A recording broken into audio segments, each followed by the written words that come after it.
Welcome to So Wizard Tonight, where we spotlight local and indie film. Because after all, it doesn't take $1 zillion to make a great movie. Make sure to buy all our merch. Cthulhu, we don't have merch. You know what? Never mind. Let's get into it.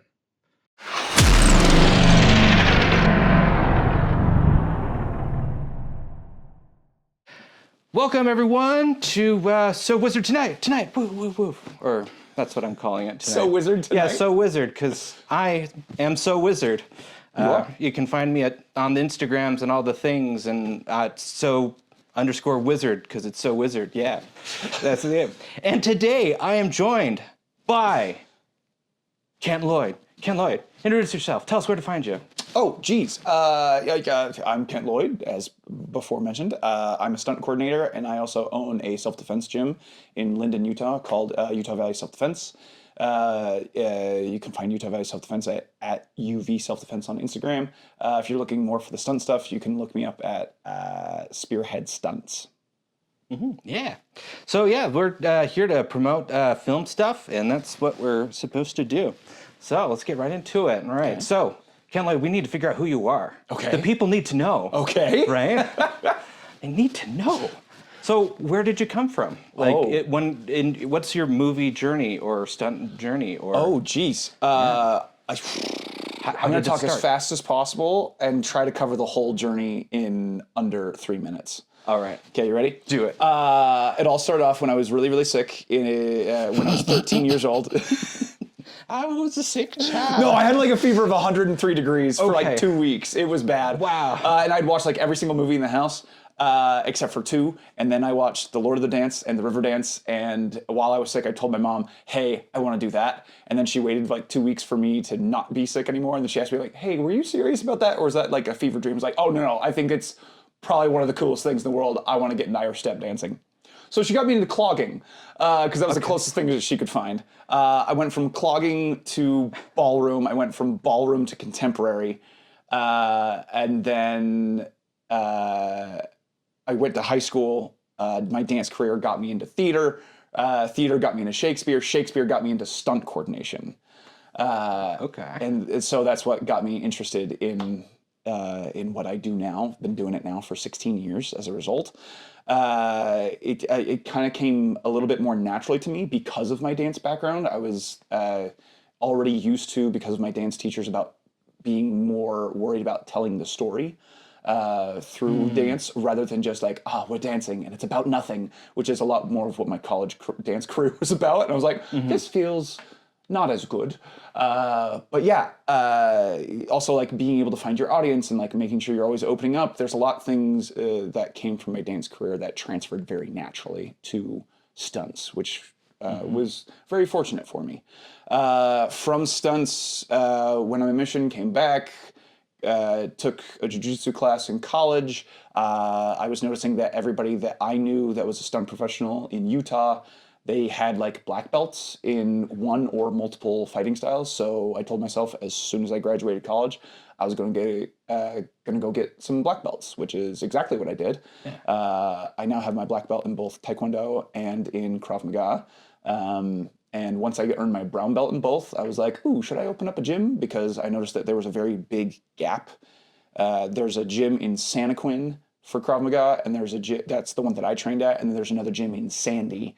And there was like really nothing in between, and there's like an hour drive in between the two. So I was just like, what if we just open up a gym right in between the two of them? And that's what we did. And then I earned my black belts in both systems, and I'm still pushing ahead with both of those.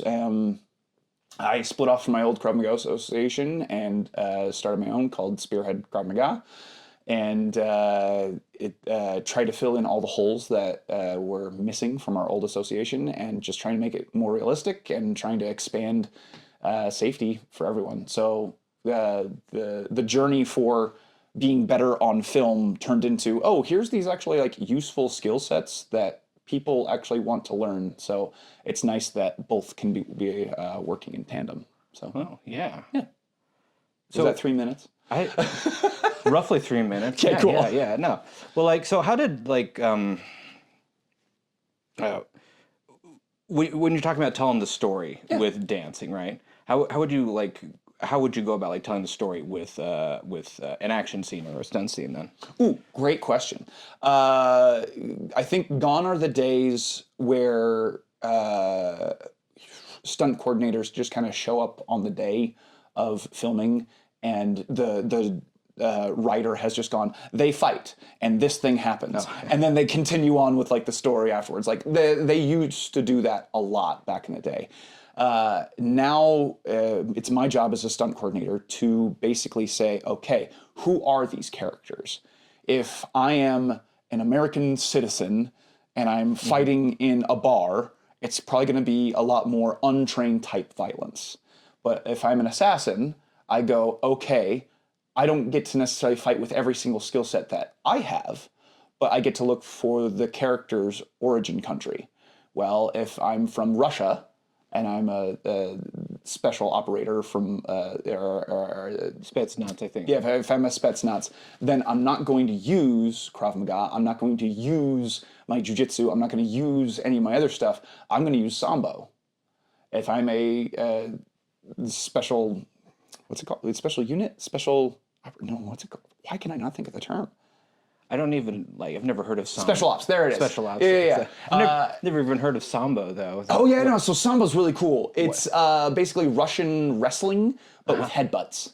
They wear like the judo gi. They wear the wrestling like singlet underneath, and then they wear headgear so they can like grab each other by the lapel and headbutt each other. It's intense. It's probably one of the most brutal things that you'll find out there, other than like Lethway, which is also, they're just crazy. No, if you see somebody fighting Lethway, just back out. Yeah. Okay. Yeah, so like that's kind of the fun part of like the character design. And so how well somebody knows how to fight in their country of origin determines how they move and how they think and how they go about the scene. And then after we go about that, then we say, okay, we know who these characters are. We know because of the script what the outcome should be. Now I need to know the space that they're fighting in, because it's one thing to say, all right, they fight. Okay, but like if I'm in a big open field, then I can kind of do whatever I want, and it's not very interesting because we've seen a lot of that over the years. Yes. But if you say, hey, we're fighting in a kitchen, okay, what kitchen? How big's the table? What kind of chairs are we using? Can I use the chairs to fight? Or can I use the chairs as just obstacles that you have to fight around? Am I okay rolling over the tables? Am I okay pulling out knives from the kitchen butcher block and start throwing them at each other? I just had an idea for an action scene. What if you had like a nice setup, a nice table, and nice stuff, and the fight was you couldn't. The situations they couldn't touch the stuff. Absolutely. They have to. Ooh, that could be fun. My first film I ever made, I got a location from my aunt who had this multi-million-dollar home, and her one thing is like, just don't damage anything. And I was like, our characters are going to use rubber bullets then. Okay. Because like there was just no other way to like not cause carnage in the house, and I was also a poor college student at the time, so I was like, I don't really have budget to go buy stuff for this movie. So I was like, yeah, we'll just animate rubber bullets, and then there'll be no damage. So like it's fun to have limitations like that because it also like tells the story of who these characters are and what they value and what they don't value. Jackie Chan's really interesting that way because there's always like some way that he's fighting from the bottom, whether he's handcuffed or he's naked, or like there's just some reason why he's on the back foot in the middle of the fight and he has to fight his way to the top. Sometimes that gets to he's trying to protect somebody else, and he's always trying to deter everybody else from getting to them, which stops him from getting the knockouts and just kind of like throws them around like a dance instead. And so they keep on coming back in because he doesn't have time to actually stop them fully. He can only just prevent them for half a second, and then he goes back to the other stuff. Which is fun. It's really, really fun. So yeah, I look at character origin, then I look at the space, and then I look at the script and say, okay, what can we do with this? Because also like the characters where they come from will also determine how hard they fight. Mm-hmm. At what point is their breaking point? Because not all characters are, special units. And they're trained to go, go, go, go, go. Your life is on the line. Some people are probably just going to back out early, like they get hit once, and they're like, nope, I don't want this smoke. I'm out of here. And honestly, we get less movies with fully trained people than we do with like somebody who's like, oh, well, I used to be a boxer. Cool, great. Then you're only going to throw punches. Oh yeah, it's like, oh, what was it? I remember we did one scene with the two girls, and they were both grandmas, and they're fighting over something at the supermarket or something, and it's just like, okay, yeah, we don't really need to get our big boxers. We don't need stuff. We just need mean, nasty grandma-ness, which like, Fighting dirty, swinging handbags. Yeah. Throwing fruit at each other, well, like whatever it might be. Comparing grandchildren's pictures, cuteness, like, oh yeah, That'd be hilarious. I would love to see a scene of that where like it just keeps on rolling and rolling and rolling, and like they use one as a whip or something like that. I think that'd be fun. No, there's a lot of stuff you can do. It's about like the action also should tell you more about the characters than less. yeah. If that makes sense. The action's just not like and here's some blockbuster pander to the audience and like, hey, we got some action. But it should honestly, the action itself should tell us more about who these characters are, what their goals are, and where they're going to go for the rest of the movie, than just it be like, well, the fighting was cool. Yeah, I'm just, this question keeps like popping in my head about this. All right, so just kind of a hot take, everyone. Forgive me. Some scenes in the John Wick franchise are a little bit boring. Some scenes. I'm not saying the movie's boring. I love these movies, okay? I love them.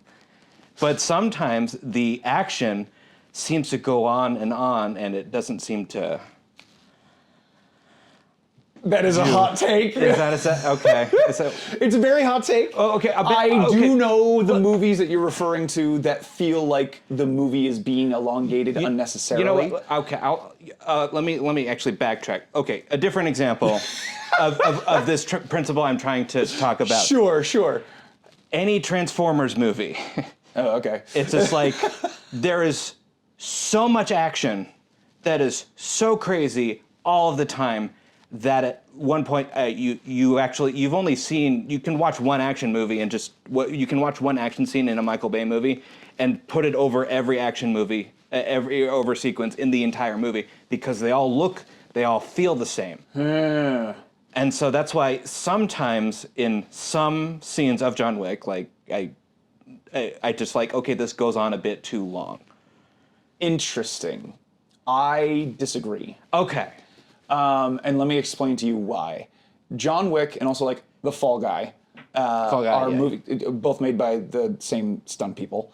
They're kind of giving like an ode to stunt performers the entire movie. And you're gonna see in those movies themes of stunts. And they start each one kind of like how you would see a piano recital. You don't start a piano recital with your best student first, and then you go to your beginners. Just doesn't make sense.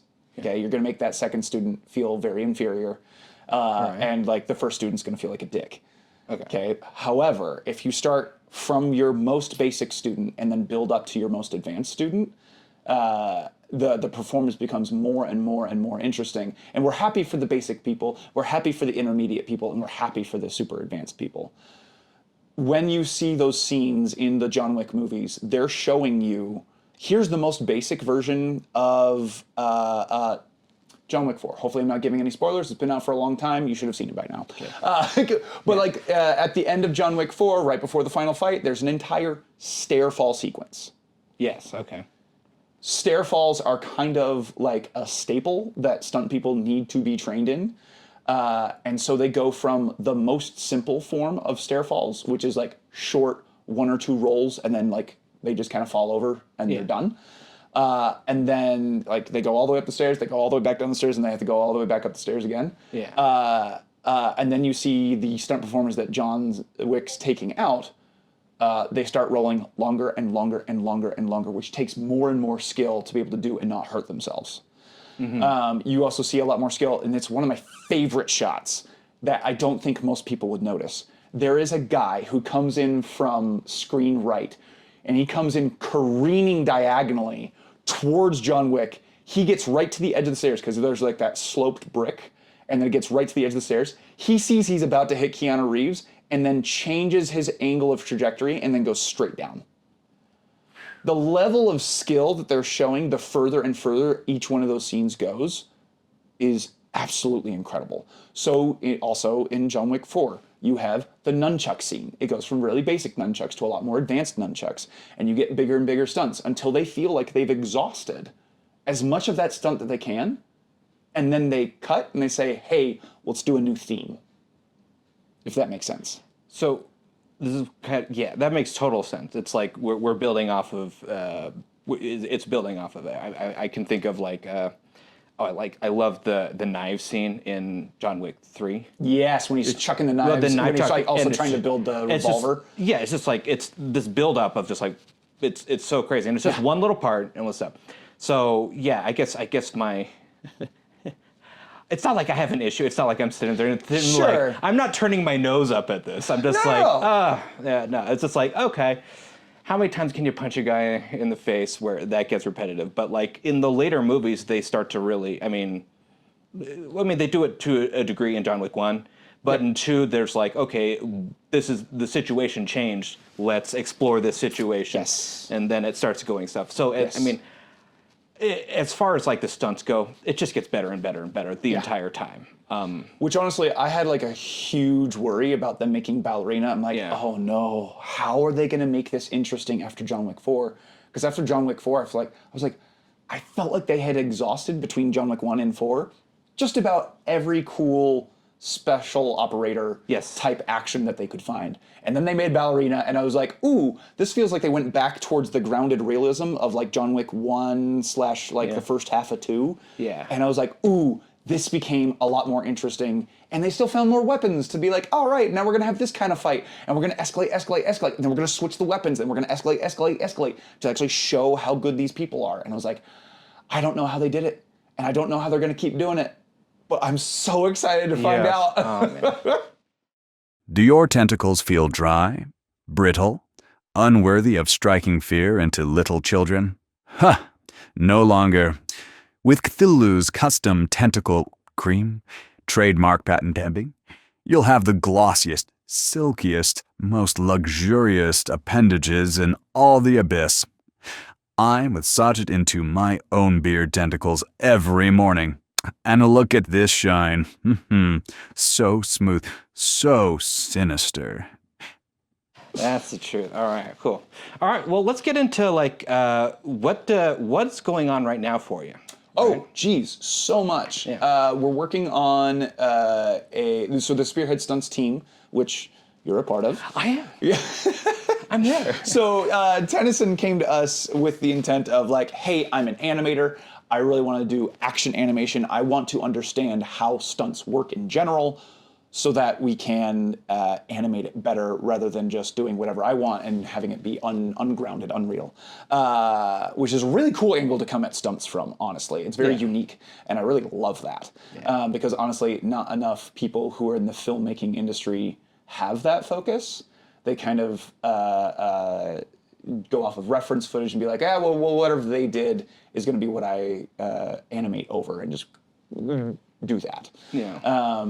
And also, there's the rule of cool, where if it looks cool enough, they'll just do it. But I think the more time has gone off, the more audiences have raised their bullshit meter. And so, actual fighters will watch a movie and go, "That's not real fighting," or like, "That would never happen that way."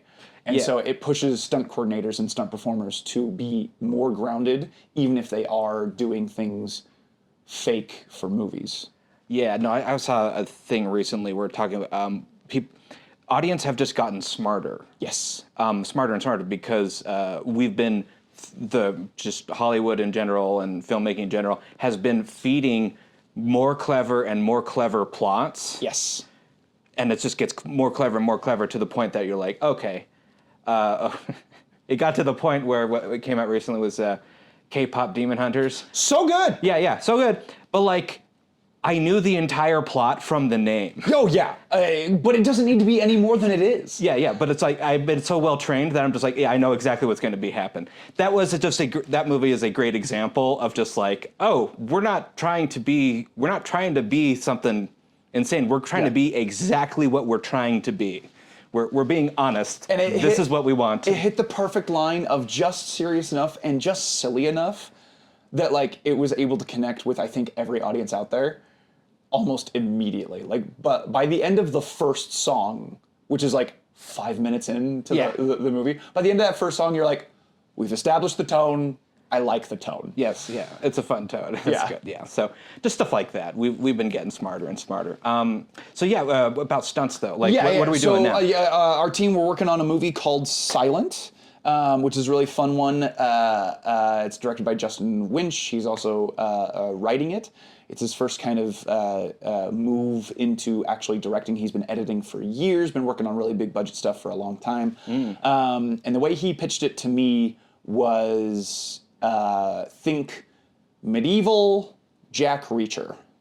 And I was like, I love that. What does that mean to you? And basically, a main character that he just fights everyone with his bigness. And so this is kind of a really unique opportunity for us to show how hard of hits the entire stunt team can take. So it's going to mean a lot of air for a lot of people, a lot of hard hits into the ground. It's going to mean people flying pretty far distances.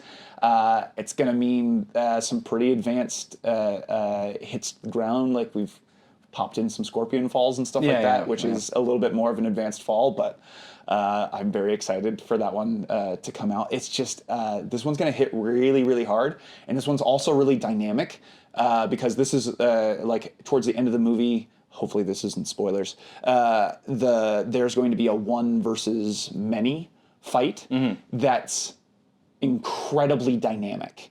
Yeah. It's everyone is looking for their opportunity to get in as soon as possible, and the main character is actively hitting them as hard as he can, trying to get them as far away as possible so he can deal with somebody else and try to get a kill shot, but sometimes being foiled by the next person coming in and stuff like that, rather than like the old classic 90s, all right, we all stand in a circle and we fight you one at a time. Yeah. It's very dynamic, very I love flowy. That Power Rangers stuff. Yeah, it's great. One at a time. Okay. But what I'm really hoping that the audience is going to find is something where the camera feels like an additional dancer in the dance of the fight.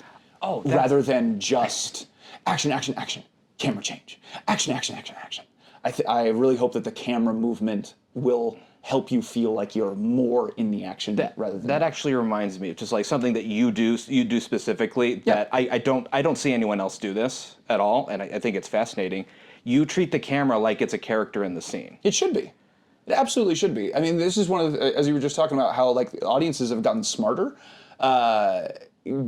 Kind of gone are the days when you punch in super tight and like you can't really see the action. And there was also a phase at the beginning of like John Wick 1 back in like 2014 where it's like, big wide establishing angles, let's see what the stunt people can do and let's let them show off, and like that's going to be the wow factor. And then from that, people have become more and more obsessed with oneers, which is like a single take that goes for a really long time with a lot of action. And in order for those oneers to work, the camera has to be constantly moving rather than an angle here in like 1 or 2 seconds there and then cut to the next angle. It's let it dance and move with it. Yeah. And so now a lot of styles in Hollywood have become, all right, let's get that camera angle movement with those wide angles to constantly change. And we'll still do cuts, but instead of 1 or 2 second cuts, now it's, 5 to 15 seconds and then a cut, and then another 5 to 15 seconds and then a cut. So it's kind of splitting the difference between a true one take and old styles of like cut as we go through. Yeah, it's really quite fascinating because I just was thinking about video games where there's a popular video game series called Dark Souls. Yes. And the thing about that is that the game is so difficult, a lot of the time people will get frame perfect coordination. Sure. So they are waiting for the right frame to do the exact thing. Yes. And so you got 24, or in video games, it's usually like 30 to 60 frames per second. Sure. Right? And so a lot of what we're doing with the stunts, though, is it's similar, though. It's like, okay, usually you have what they're giving us is like 1 or 2 frames. Where the hit could actually land. Well, what am I trying to describe? Like, I'm thinking of we have a shot coming up, the Scorpion Fall shot, where it's like it's not just one stunt being happen. It's that stunt being followed up by 2 or 3 things consecutively afterward, and so it's like we're getting use of almost every frame. So everything's going to be happening pretty fast. So like really fast action. I think that'll be really cool. I was worried a little bit because sometimes it's like, oh, some things happen so fast that you can't see them. Yeah. Right. But the longer takes you have, the longer the audience has to like settle into the scene and actually take in all the environment. And that's like another big thing that we're trying to make sure that we have consistency of is I don't just want to see the reaction in the shot. I want to see both the action and the reaction. I want to see the cause and the effect. Because if I can see both this and this, then this reaction can be it can result in another action that causes these people to have another reaction. And so within a single cut, I want to tell an entire story. Like I'm a little mini story within the whole story. And until I find that right beat to end on, I'm not going to cut to the next thing. Because it is jarring to the audience and we want to be able to see the whole story. Because every time you make a cut, it's going to take the audience about half a second to catch up to where you got to already. So like Jackie Chan does this thing of like, he'll show from A to D in terms of the action. And then he'll get all the way up to the point of contact at D. And then on the next cut, he'll go back to C where he's going into the hit and then show it again because the audience needs half a second to catch up to what they've already been seen. But if you go from A to D and then pick up on E immediately afterwards, the audience frequently just goes, oh, this is too much, this is too fast, I can't tell what's going on. Yeah. And so that's part of the storytelling that we also have to be aware of on the stunt side of stuff is, okay, well, when I film, I'm going to film from A to D. And then when I pick up, honestly, I'm not going to start from C, I'm going to start from B because I want to get up enough momentum from the stunt performers so that they're already at the right momentum when I get into the cutting room and I want to cut it off in between C and D, if that makes sense. Yeah. Don't take offense at this, I Yeah. hope, but I feel like I want to just cut that segment and have a diagram next to you while you explain. Do this, and you're just like, Yes. yeah, and then people understand. Yeah, this all gets me really excited because it's like, this is like, we really know what we're doing here, Yes. and we're doing something really neat. So Yeah, I'm very, very excited about this. We're finishing up previs on this in the next week or two. Going to send it off to the directors for final approval. Very happy about this one. We got some really cool people on it. We got The Rock's photo double in it, Halem Medina. We got Monica Moore Smith, which is she's probably one of the more prolific actors here in Utah. We also have Eli Gaini. He's going to be playing one of the villains in it. Super excited to see his acting performance. Apparently he wowed the director so much in a completely different direction of the character that they thought that they were going to take. And they're like, nope, this is the right one. This is better than what we had imagined. Let's use his thing. Oh, okay. So I'm super stoked about that. And Eli was actually one of the first students in our stunts class a while ago. Yeah, probably. So Yeah. I'm excited for him to also be able to bring to the table what he knows about action. And then I forget, I think her name's Cosette. I don't know her last name. Anyway, or Colette.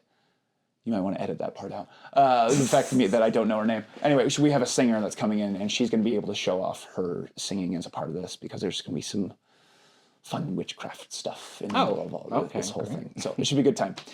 So yeah, we're working on that. We're filming at the beginning of October. That's going to be a lot of fun. We also, you, me, Monica, and Rayla, who we call Raul,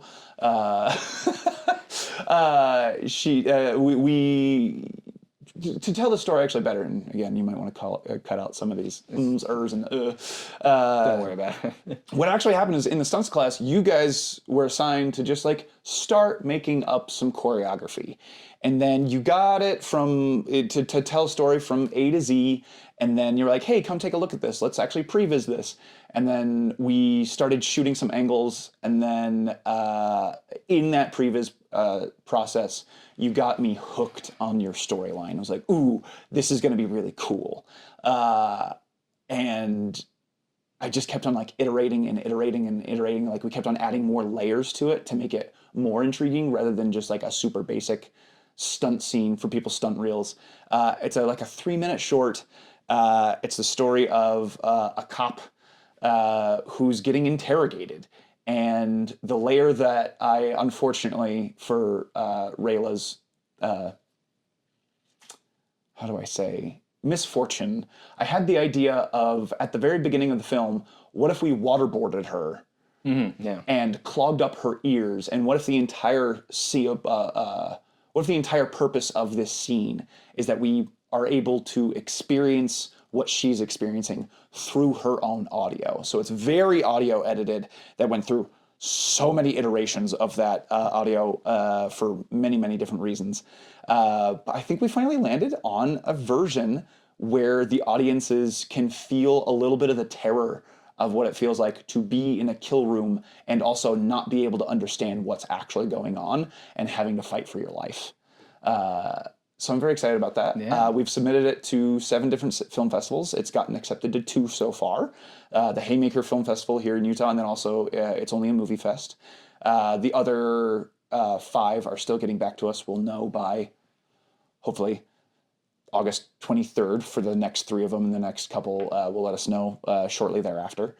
But I'm very excited about this. I think this is a new version of stunts that hasn't necessarily been seen in terms of audio editing being part of the story rather than being like an after effect and like just kind of a staple of like, we all know what that sounds like. Well, now we've kind of flipped that on its head and things kind of sound a little funky, but it should help drive the story just as much as anything else. And I'm really hoping that the audience, by the end of the movie, they experience that really gratifying thing of having your ears feel waterlogged the entire time, and then all of a sudden you feel them clear. And I'm really hoping that they feel that level of gratification that we felt while we were making it. Yeah. I'm like right of a Baby Driver. Yeah. We're just like, okay, we're the music, the sound of what's going on is just as much a part of the movie as everything going on. Yes. Oh man, I don't want to geek out about that movie. I could go on. Oh, it's a great movie. Fantastic movie. Yeah, no, there's so much about that one. I just love that movie. All right, yeah. So so that's what's coming out. Like stuff. Do you have anything else coming out this year that's like? Yeah. So earlier this year, we got asked by Jake Christensen to be a part of the 48-Hour Film Festival here in Utah. We ended up winning first place. We also won the award for Best Choreography, and we also won an Audience Choice Award, which is pretty fantastic. So now we're going to Lisbon in March of 2026 to go compete that film up against everybody else in the world. We'll see how that goes. I would like to go with my wife, and I think the director and maybe the producer are also going to go. So we'd love to go in force and kind of show the world what you can actually do in 48 hours as it comes to stunts.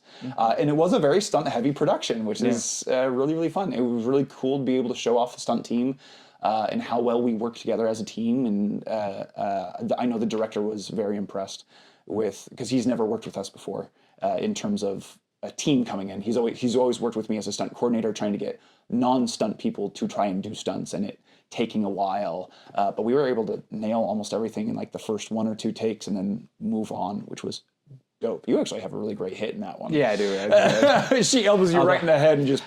Although we should backtrack actually. A question. So about waterlogged. Yes. So it's called Waterlogged, by the way. So for those people, just kind of going.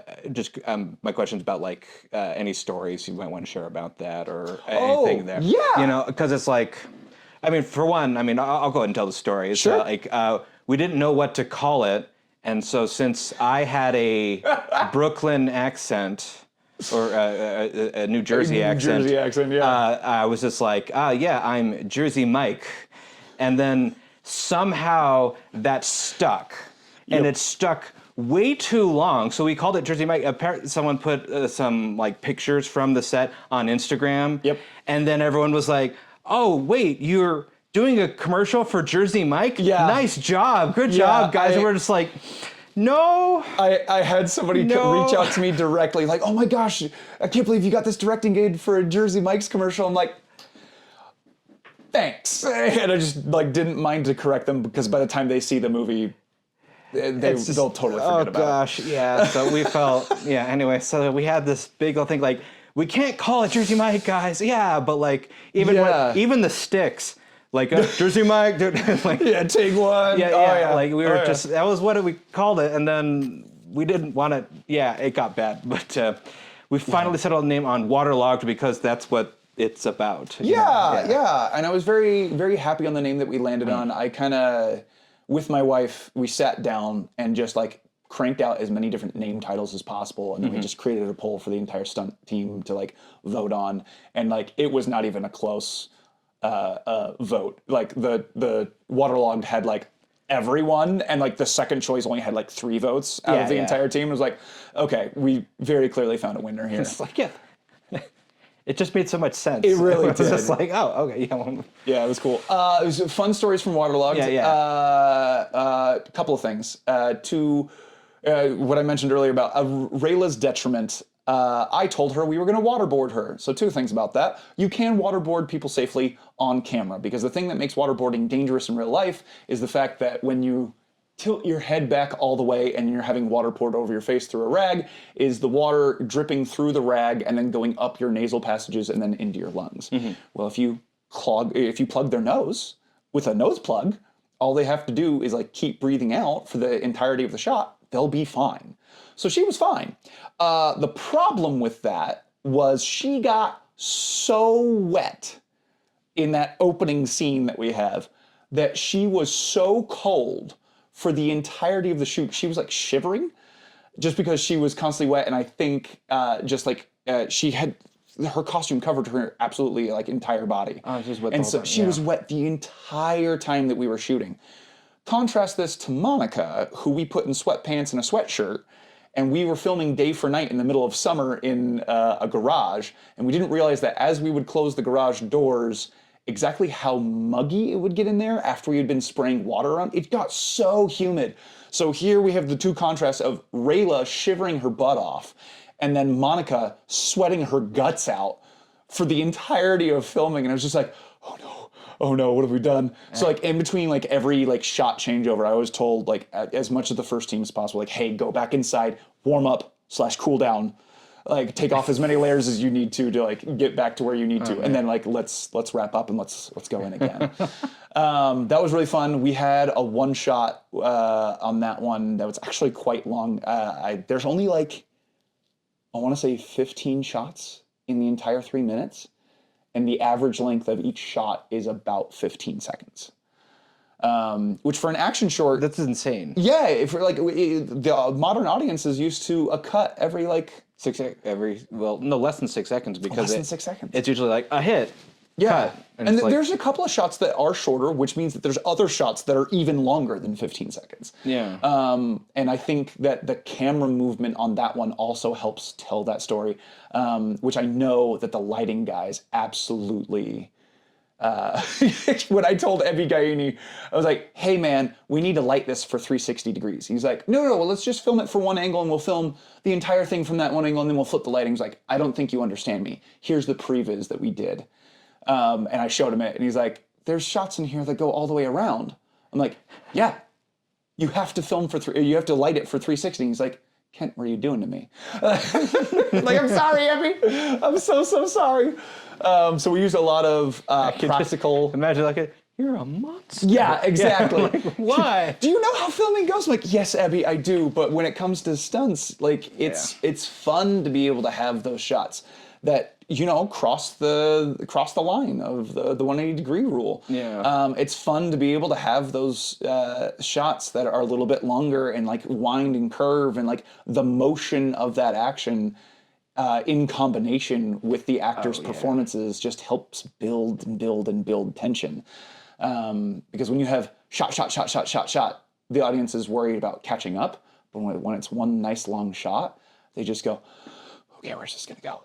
Okay, where's this gonna go? Oh man. So it's kind of fun. I just had this idea. Yeah, okay. The idea of a separate video I want to make. Sure.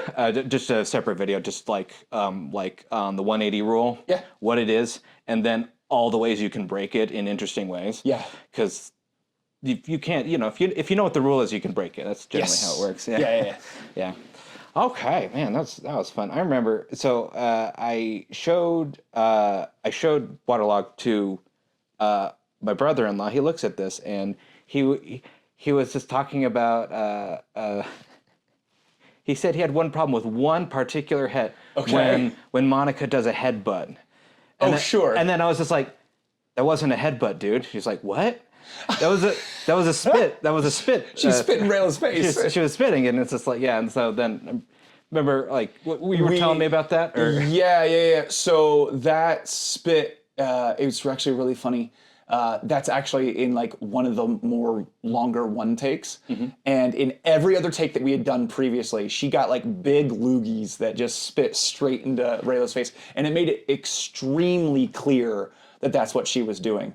But on that last take, I think she was just so overheated that her mouth started drying out. And so that last spit, which is the take that we use, it just kind of goes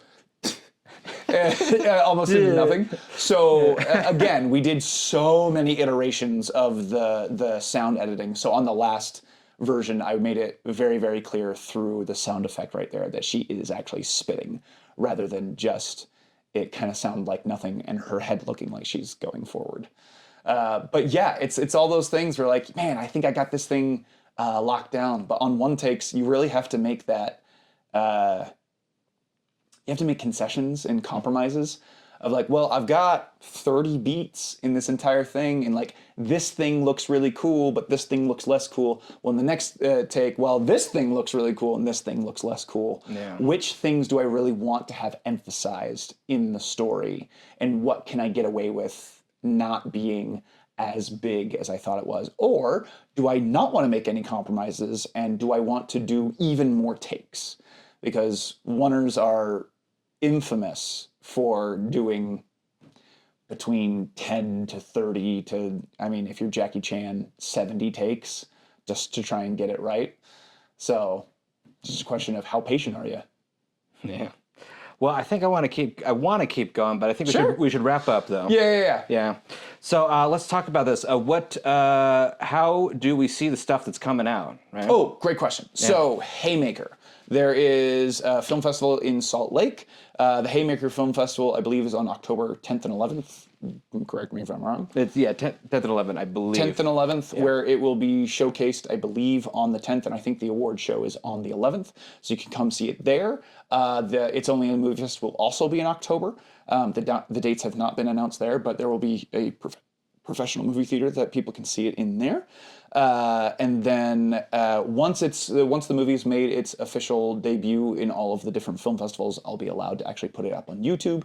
You can go to the Spearhead Stunts channel on YouTube, and you'll be able to see it there. So that'll be a lot of fun. Yeah, I'm excited. All right. Yeah, and so that's all right. Let's do just a recap of where we can find you again. Okay, you can always find me on Instagram for my stunt stuff at Spearhead Stunts. If you want to see the self-defense stuff that I do, you can go to at UV Self-Defense. And those are the same handles on most things, most social media channels. Of course, all right. And thanks so much. This was So Wizard. I had a great time talking with Kent Lloyd. There's an audience somewhere that wants to cheer and clap for you. Like, yeah, that's what's Some happening. of them are just getting ready to hit the next episode button. Next, yeah. Yeah. Okay. That's how they're all doing. Yeah. But thanks so much, and thank you so much, Ken, for coming. Yeah. And this was a good time, and I'm really glad you could. Yeah, glad I could make it. All right. I'm always going to make time for you, man. All right. Great. Well, hey, thanks so much, and keep being beautiful people like you beautiful people are, and thanks so much. Don't forget to subscribe. Oh, subscribe. He's good. He's great. Oh, yeah, that's a big point. So subscribing, push the bell, do all that if you want. But if you really, really want to help the channel out, word by mouth tell someone you know about it, because we got great stuff going, and we want to get a community built together to try and really make film, especially in Utah, start to be more advertised, be more viewed and stuff. That's what we want, and really appreciate it a lot. And thanks so much. Have a good one.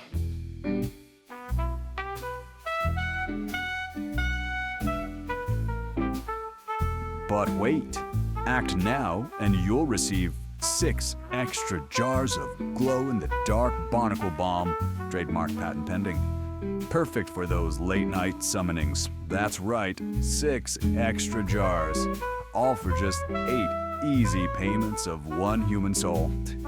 Supplies are eternal, but your sanity is not. Call today.